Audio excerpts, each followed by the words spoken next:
Let us see what is the definition of previous year.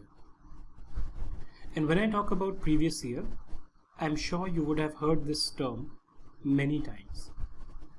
आपने जब अपने IPCC के लिए पढ़ा होगा तो आपने प्रीवियस ईयर की डेफिनेशन वहाँ पर देखी होगी.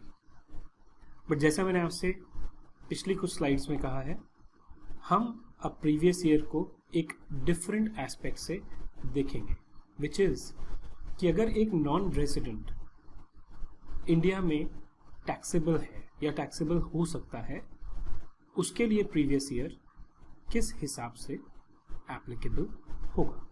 So just like in case of a resident, एक नॉन रेजिडेंट के लिए भी 2 या 3 तरीके हो सकते हैं. First is they start a new business. When I say a new business, it means कि उनका इंडिया में जब ऑपरेशन शुरू होता है उसका पहला साल है. सेकंड हो सकता है कि पहला साल गुजर गया, उसके बाद उनका बिजनेस कंटिन्यू कर रहा है और उसमें दूसरा, तीसरा, चौथा कोई भी साल हो सकता है. The next one could be कि एक नया सोर्स ऑफ इनकम एक नॉन रेजिडेंट के लिए आता है, या फिर एक एग्जिस्टिंग सोर्स ऑफ इनकम अगर नॉन रेजिडेंट का है उसके लिए प्रीवियस ईयर क्या होगा. Although I've put it in different formats, the way we should look at this is, the first one should be what is the previous year in case of a new business. अगर एक non resident India में business शुरू करता है पहली बार, चाहे वो एक नई कंपनी बना के कर रहा हो या कैसे भी कर रहा हो, उसके लिए प्रीवियस ईयर क्या होगा. The previous year shell begin on the date of setting up of the business or profession and end on 31st March of the said financial year.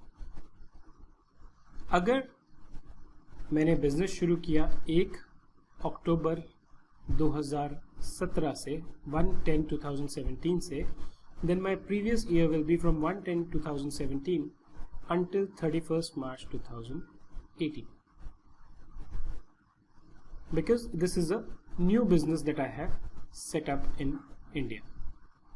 Same thing will be applicable for a new source of income.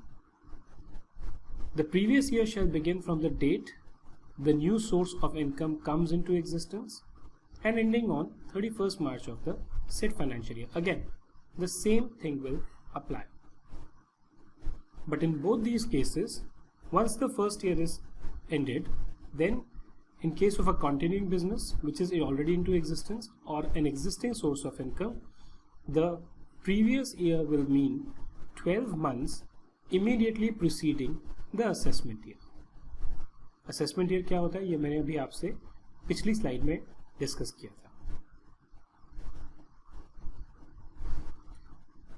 Let's see what is the definition of a domestic company and why is this relevant. I'll tell you.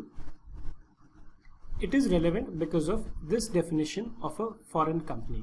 The definition of a foreign company states that a foreign company means a company which is not a domestic company. अगर एक company domestic company नहीं है तो वो foreign company होगी. अब इसके लिए मुझे ये पता होना बहुत ज़रूरी है कि एक डोमेस्टिक कंपनी क्या होती है. अब दोनों में मेन जो डिफरेंस है वो ये है कि एक फॉरेन कंपनी का टैक्स रेट 40% का है, एक डोमेस्टिक कंपनी का टैक्स रेट 25 या 30% होगा, depending on which category they fall in. So first let's understand what is the meaning of a domestic company.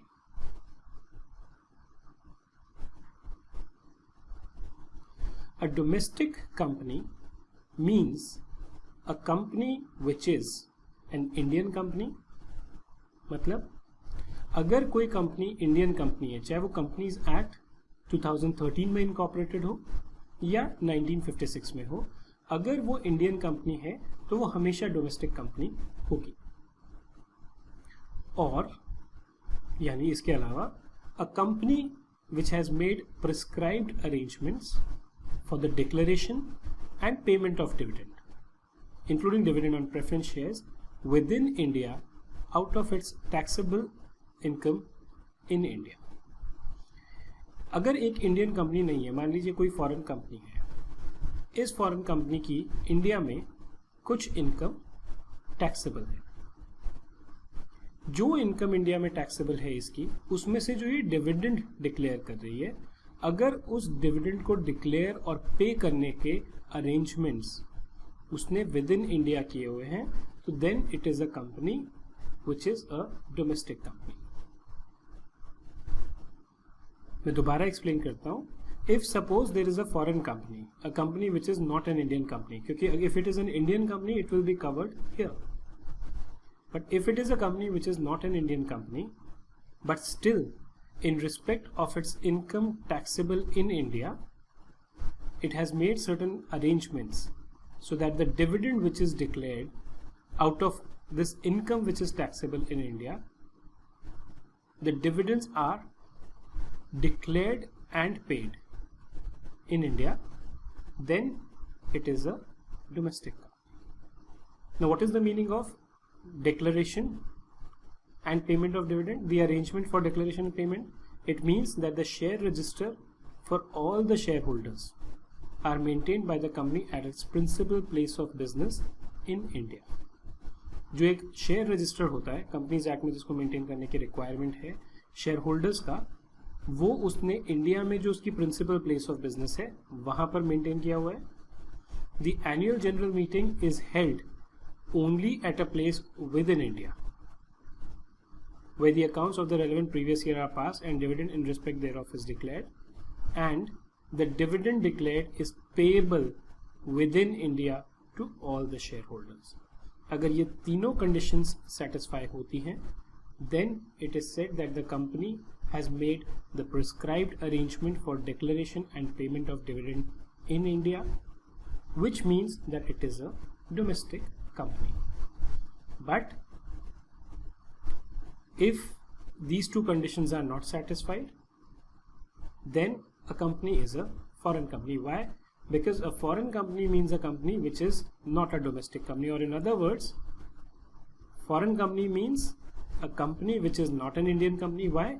Because if it is an Indian company, it will be a domestic company by default.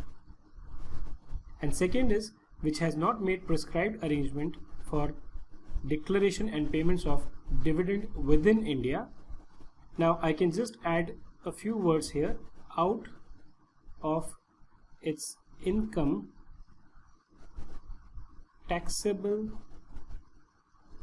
in India.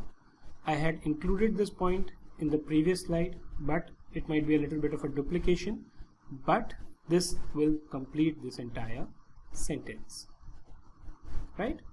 And why we need to know about the definition of a foreign company is they pay taxes at 40%, or the international tax provisions will be applicable to foreign companies.